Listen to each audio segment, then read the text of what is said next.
Nasabiddwa nga nva waggulu okuyita n'obuwumbi president wa NUP ajjaako akubagize Ecclesia. Mr. President.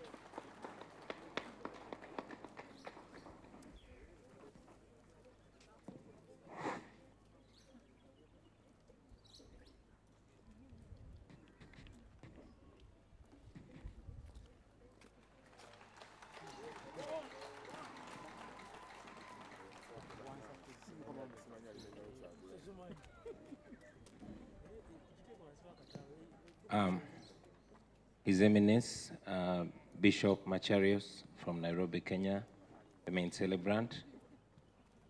His Grace, Bishop Sylvestus Chintu from Gulu. The Archbishop of the Church of Uganda, Right Reverend Kazimba Mugalu. The Chairperson of the Episcopal Conference of Uganda, Bishop Ziwa. The Apostolic Administrator of Kampala Archdiocese, His Grace Bishop Semogerere, the Katikiro of Uganda, O.H.T. Bwinyo, Charles Peter Maiga, the Katikiro Emeritus of Uganda, O.H.T. Joseph Moranyamuli Semogerere, the Chief Mourner, the Honorable Jessica Alupo, Sebo, the leader of the alternative government in Parliament, the Deputy Mufti of our brothers and sisters, the Muslims, honorable members of Parliament, fellow leaders and rulers present. I add my voice on the massive voices of Ugandans and people of the world in mourning our father, our spiritual father, now the late Archbishop Janan Wanga. Before us, brothers and sisters, lies a man of God, a man that used his voice unshakenly to speak truth to power. We are all driven to come celebrate him, although for the last time, while we lay him to rest. So much has been spoken about him as a person that was unshaken. In our generation, it was just memories of people like him, the noble men and women of God that spoke the truth even when the truth was dangerous. While we were remembering the likes of Bishop Janan Lumo, who was killed for speaking truth to power, it was almost impossible to have such characters, but we are proud in this generation to have lived and touched the hand of people like now the late Archbishop Janan Lwanga. Ladies and gentlemen, it is rather disturbing that in just a few months, about 8, but certainly under a year, that we in Uganda have lost outspoken religious leaders, and some of them in ways that we have not been explained to. We will remember that we lost recently the Archbishop of Kampala, Archbishop Cyprian Kizito Lwanga. We lost a Muslim sheikh, Sheikh Anas Kalisa. A short while later, we lost a very outspoken Sheikh Nuhu Batem Zata. And this is supposed to remind us, ladies and gentlemen, that in this time that we live, when the common people are no longer free to speak the truth, to defend their rights, it is only the religious leaders that we were relying on to defend our rights. I will not repeat the many words that the man lying before us spoke to the nation against injustice, against clinging to power, against oppression, and now we are laying him to rest. All of us are present. The world is watching. Now that he has, by the grace of God, lived his life to fulfillment, it is upon us to carry on the legacy. While we lay him to rest, it is our time to stand up and work. Work with our mouths, work with our bodies, but stand for what is right. Stand for what is right.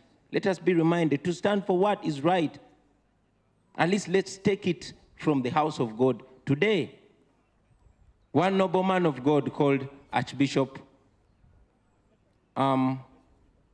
Desmond Tutu told us that if you are neutral in a situation of injustice, then you have chosen the side of the oppressor. The church leaders have largely been either silent or outrightly on the side of oppression when people are oppressed. For us as a generation, it speaks volumes about church. We will remember that we are living in a generation where young people, young men and women, are constantly being driven away from the church or from religion. Why? Because those that we believe are supposed to say the truth, to speak truth to power, have either been threatened or compromised. Let this be a reminder, ladies and gentlemen. Let the world not constantly mourn the loss of the Archbishop Jonah Lwanga as a loss of truth, as a loss of a voice, because he taught us, he was a religious teacher. He taught us it is our time to show that we learned. And to our leaders and the rulers, it is important, very important, that we are reminded, especially in death, that all of us are but just mortal. We are the same. At least let's remember that when we are being laid to rest. Basebo ne banyabo, kitalo nnyo, kitalo ddala, tufiiriddwa kitaffe mu mwoyo.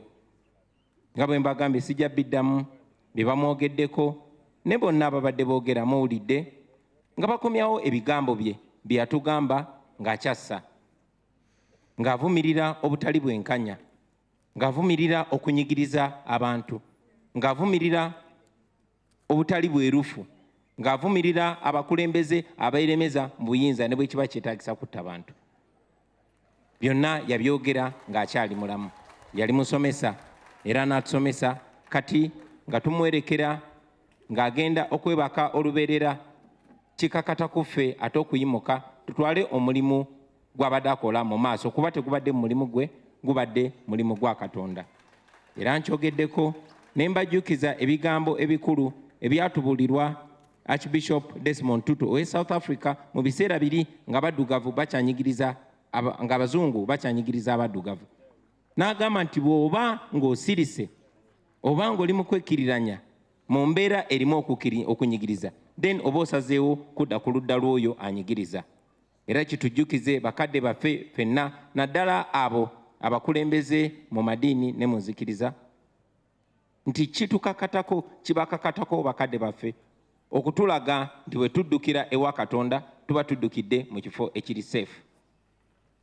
Era yemu ku nsonga lwaki oba oli abo abavubuka ennaku zino nga tebettanira nnyo nzikiriza, ate nga tuli mu biseera bye tusinga okwetaagira Katonda.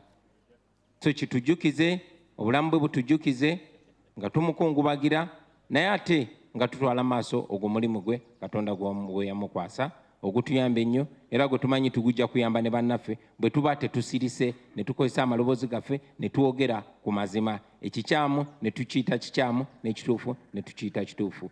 Mukadde waffe wumula mirembe, ntuusa okusaasira kwange eri Orthodox Church mu Uganda, naye ate okusaasira okunene okuli eri bannayuganda bonna bonna, oba ba Orthodox oba Abakatoliki oba ba Protestant oba Abasiraamu, kubanga ebigambo bye bibadde birwanirira ffenna